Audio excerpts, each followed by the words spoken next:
जो हमारी जो सरदार शहर के अंदर है, जो गुरुकुल है, जो बच्चों को ब्राह्मण के जो बच्चे होते हैं उनको शिक्षा दिलवाई जाती है, और यहाँ गुरुकुल की जो आज परंपरा है वो धीरे धीरे समाप्त होती जा रही है।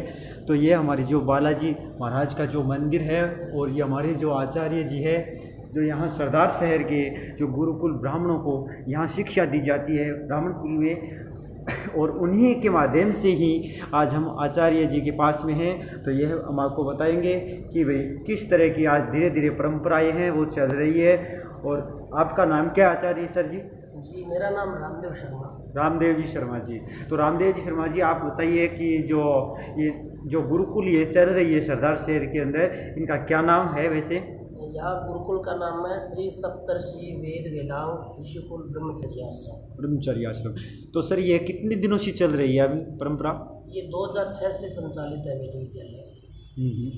और यह किन के द्वारा ये चलाया गया है वेद विद्यालय?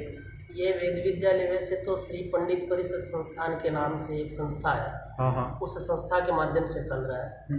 लेकिन इसकी शुरुआत हमारे पूज्य गुरुदेव बालकृष्ण जी कौशिक के द्वारा शुरू की गई है वेद विद्यालय।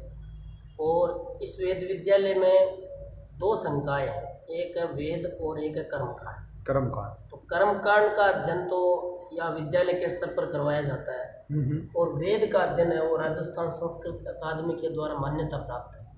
उसके द्वारा बच्चों को वेद पढ़ाया जाता है, और बच्चों को छात्रवृत्ति भी मिलती है। और वेद के लिए 5वीं वर्ष तक कोर्स निश्चित किया गया है। जो बच्चा 5 वर्ष तक यहाँ वेद पढ़ लेगा उसको वेद विभूषण की डिग्री मिलेगी, और उसके माध्यम से वो वेद पढ़कर आगे कोई दूसरे वेद विद्यालय में वेद पढ़ा सकता है और अपने संस्कृति का आगे नाम उजागर कर सकता है।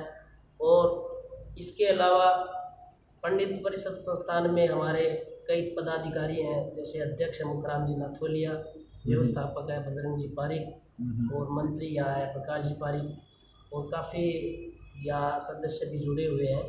तो इस हिसाब से वेद विद्यालय का संचालन हो रहा है। तो सर हमारे यहाँ भी जो वेद विद्यालय के अंदर जो बच्चे पढ़ रहे हैं, तो कितने अभी फ़िलहाल बच्चे आपके पास में? फिलहाल तो 40 बच्चे हैं। नामांकन तो ज़्यादा ही है, लेकिन कोरोना के कारण कुछ बच्चे फिलहाल यहाँ नहीं हैं। तो नामांकन तो समथिंग 60 बच्चों का है। ये चल रहा है। तो सर जी आपने जो यहाँ जो ये चल रही है परंपरा, इसका जो वैसे क्या प्रोसेस रहता है जो एडमिशन हमारे जो ले?